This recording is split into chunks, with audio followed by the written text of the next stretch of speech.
So JetBlue was created, they're trying to combine sort of like a cost leadership strategy and a differentiation strategy at the same time.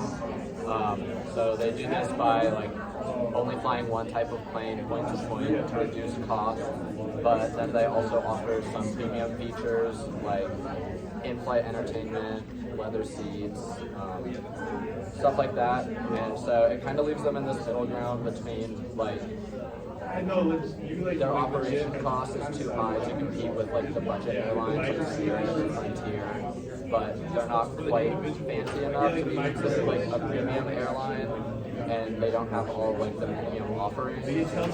So yeah, I'm sort of just figuring out like where to go with that because it's not sustainable to like stay in the middle for such a long time. I think that we're gonna have to choose one strategy or another and fully commit to that and stick to it if they want to continue like holding their share of the market. I think this is kind of like what we were talking about being like stuck in the middle, where like you are earning those high profit margins as like a differentiator, and you don't have like a huge market through cost plus, and you're kind of just like working this middle line that arguably doesn't really work out as like turning to one side or the other. And when I think of flying cheap, I don't think of buying JetBlue because there are cheaper alternatives. And when I want a nice airline, I also definitely don't think about JetBlue. So it's like, you know, it's kind of just in this awkward position in the market where consumers don't really know when they want to use their airline.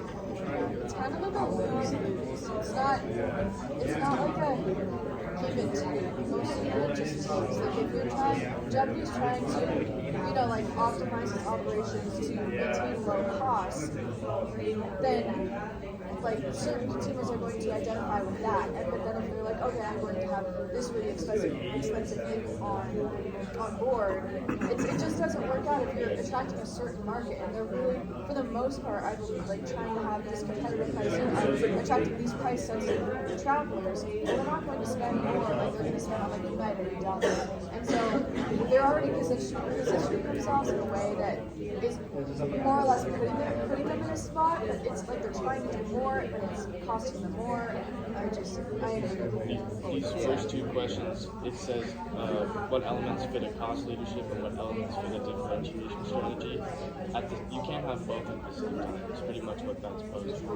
Like, the more you try and reduce costs and have a cost leadership strategy, the more you're not going to have product differentiation. So JetBlue's goal is to find sort of a middle ground where they have, like you said, the really nice seats, they have TV, snacks, everything, but they still at the same time have the same one plane to lower the cost, which makes everything more cheaper personally, but they lack a lot of differentiation. So Yeah. it's sort of a trade-off. They still have some differentiation though, I think. Their main one is their good service, which I think probably goes a long way for them. They have live service agents from the United States, so they don't outsource that, which obviously can be frustrating to speak to someone on the service line where English is their second language.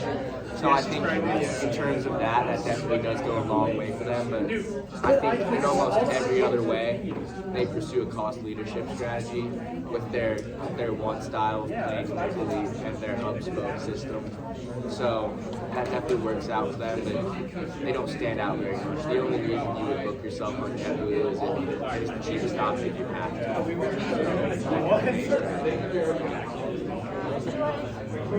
Like thinking about their options, like there's an option to emphasize cost leadership more than differentiation, and obviously this significant cost savings. You have to remove the premium features, which will simplify the services, and it kind of appeals to, like I was saying, a more price-sensitive market. But cons. Has anyone flown JetBlue and like, yeah, this service is like the best thing I've ever had? I've never flown JetBlue. I've never flown JetBlue, but an idea is just like risk of losing the customers who value those things. In my own opinion, like I've been saying, I feel like they already have put themselves as a more price-sensitive airline, and so losing like a certain type of snack, I think the pros outweigh the cons a little bit. I think that's a good point to like bring up. Is like she asked, have any of us ever flown JetBlue, and we all said no.